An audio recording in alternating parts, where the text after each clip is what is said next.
Hey guys, and welcome back to Bulldog Buzz. Today is our 6th episode of the Bulldog Buzz for the 2023 season. We are going to jump right into our episode, starting with our spring sports. Beginning with our boys and girls track teams, the girls are continuing their hard work after their important meet 2 weeks ago, and preparing for all of the outdoor meets as well. The boys track team is doing the same with their hard work for the upcoming outdoor meets. Good luck to both the girls and boys track teams, and good job for all of their hard work so far this season. For girls soccer, the girls are working hard for their upcoming games. The season has been going well so far with everything they have been doing, as well as their games have been going well too. For girls softball, tomorrow, April 8th, the girls will be playing against Argenta Oriana at home. Good luck to the girls softball team. And last but not least, the boys baseball is really taking off this season. The next game will be April 10th at Mount Zion at 4:30 p.m. For the first special segment, we will be interviewing Mr. Weil, as his last day at St. Teresa was last Friday. Hi, Mr. Weil. How are you doing today? Well, I'm a little bit sad and also a little bit happy 'cause it's my last day. I'm going to miss it here. I'm going to miss all of you guys. But I'm excited for what God has in store for me. What has been the most special part of your time here at St. Teresa? Well, I guess Kairos was pretty special for me. If you can remember Aiden Etchison, he was a senior last year. He was in one of my classes and he invited me to Kairos when somebody else backed out. And I felt like I learned a lot and I got to know the guys better. But every day has been special. You know, I do think this is a pretty special place. And where are you going to be working at now? Well, I will be working for the city of Decatur. I will be their assistant city engineer for your water system. So, you have a lake and a water treatment plant and a dam and water pipes and all kinds of things. And I'll be doing projects to keep that system healthy, on into the future. What is one thing you see yourself taking away after leaving St. Teresa? Well, you know what? I'm not Catholic, but I learned a lot about the Catholic faith, and I will always take that with me. I go to a Protestant church and I make the sign of the cross in a Protestant church, and I don't know. I see a lot of meaning in that. So I worked with Father Trummer on learning about the Catholic faith. He had me read this book, and I admire it. I'm become a Catholic admirer now. I know that someday we'll all be together under Jesus. And last but not least, what are your future goals?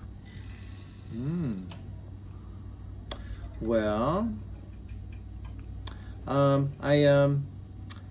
gotta, help put my children through college. That's a pretty important goal. And I hope to grow and keep growing and learning. Someday I'd actually like to be a writer, to write novels. So we'll see how that works out.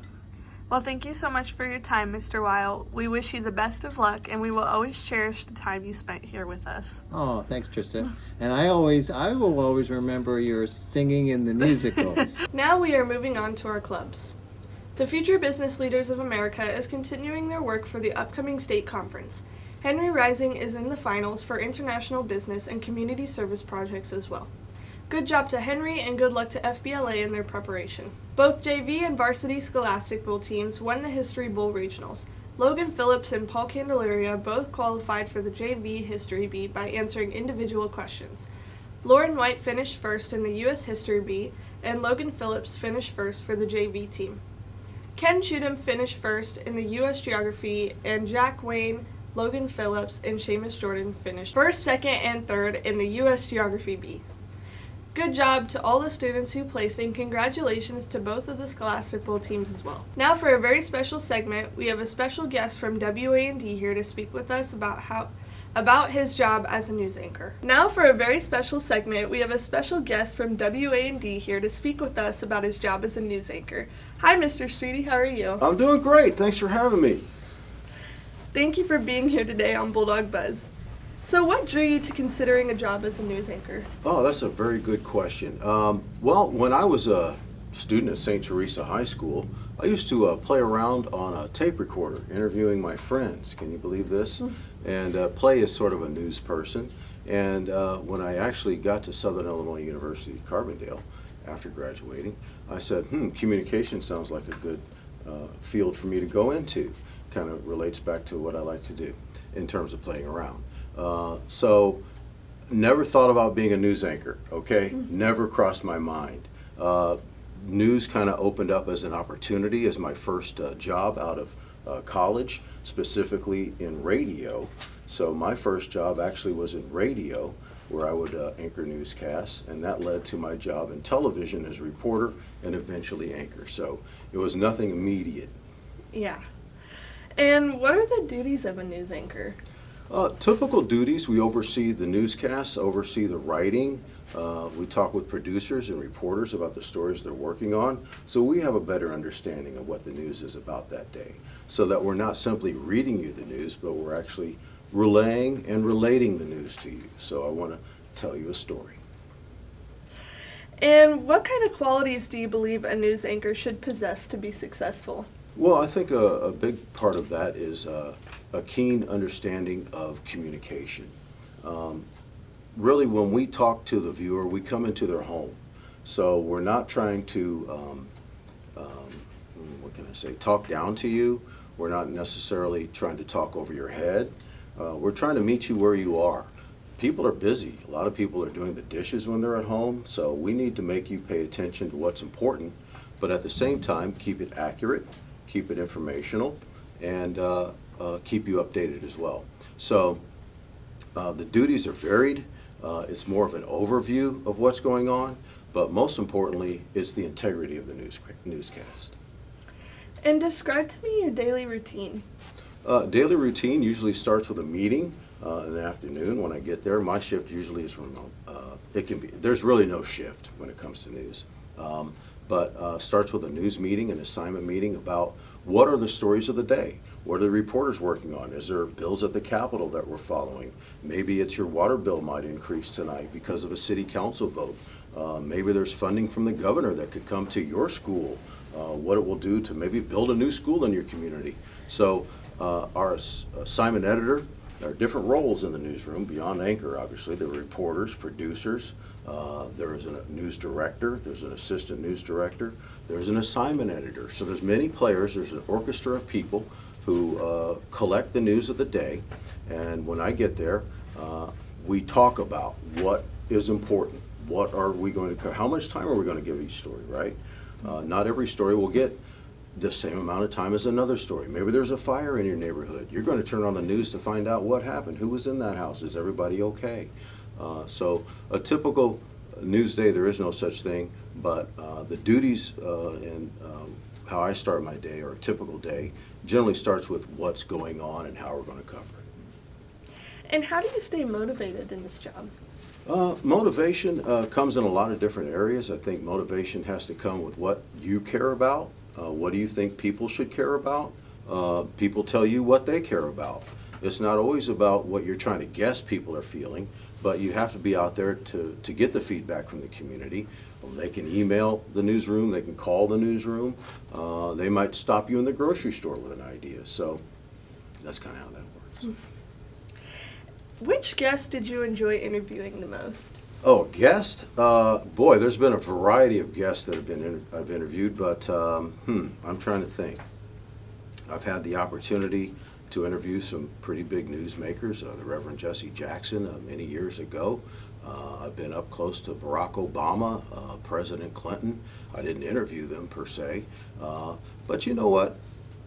Forget that. You know what I like? I like talking to people, average, everyday people.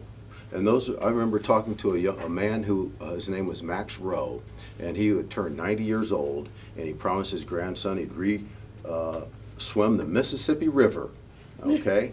Because he did it when he was 17, and he made a $1 bet with his grandson he could do it again. And that was one of those stories I'll never forget. Do you say that, would you think that you work well under pressure? Have to, really do, because it's a deadline business. So you can't be pondering about what you're going to do. You can't be pondering necessarily about how this is going to sound. Sometimes it's not art, it's making air. But it has to be accurate, and it has to be verifiable information. You can't be willy-nilly about what you do on the news, because there are legal consequences, obviously. There's reputation consequences, obviously. And there's licensing consequences, obviously. So be careful what you say on the news. Opinion and news are different. Always remember that. And I believe you already said this at the beginning, but where did you go to school and what did you study? Yes. Well, I attended St. Teresa High School for 4 years, and I remember my fine principal, Mr. Brosemer. I remember Sister Rosemary, who kept us in line. I remember Mrs. Reiser, who taught us algebra. So this was the impact of this place on my life, I really didn't realize until I got to college. And I went to college at SIU Carbondale when I graduated from St. Teresa. And that's where I said, what am I going to major in? Now, my father was a food scientist.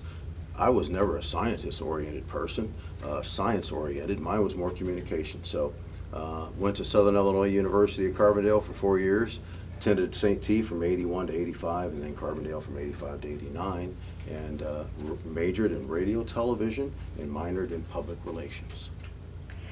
And where was your first job right out of school? And did it prepare you for the job that you have now? Excellent question. Yes, my first job out of graduating from SIU, when you get out of college, you don't know, do you? That was a case where I say, what do I want to do? Hopefully, am I going to go out to search for a job? Fortunately, it kind of came to me. I sought an internship in Virginia at a station in Norfolk. It came down to 3 people. I was one of them, but they chose someone from Norfolk. That was sort of like a setback for me, right? And then I come home, don't know what I'm going to do. But I got a call from a local radio news director who saw my picture in the latest graduate books of SIU saying, here's a guy, lives in Decatur, radio, television, let me give him a call. And that was at WSOY radio, WSOY AM and Y103 FM. So I started at WSOY radio as my first job. And last but not least... Oh, I would say this. I needed to add something, how to prepare me for my job now. That was a job where you're thrown out to cover all the meetings, county board, city council, every boring meeting you can think of, but you get to know the newsmakers. You get to know the mayor. You can call the mayor. You can give a cell phone, or at that time, phone number, because I would work on the weekends. I worked all the time, but I got to know the newsmakers, and I got to know the pulse of what makes the news. And that helped me prepare for myself for television. And last but not least, where Yeah. do you see yourself in 5 years? Well, that's a very good question. In 5 years, I am turning at WA&D 28 years. So who knows, right? Who knows? But will I retire from WA&D? There's a good likelihood, yes. But we'll see where the Holy Spirit takes me. Well, thank you so much for interviewing with me today on Bulldog Buzz, and we hope to see you again soon. Thank you so much. Thank you. That's it for today's Bulldog Buzz episode. I'm Trista, and I'll see you next time on Bulldog Buzz.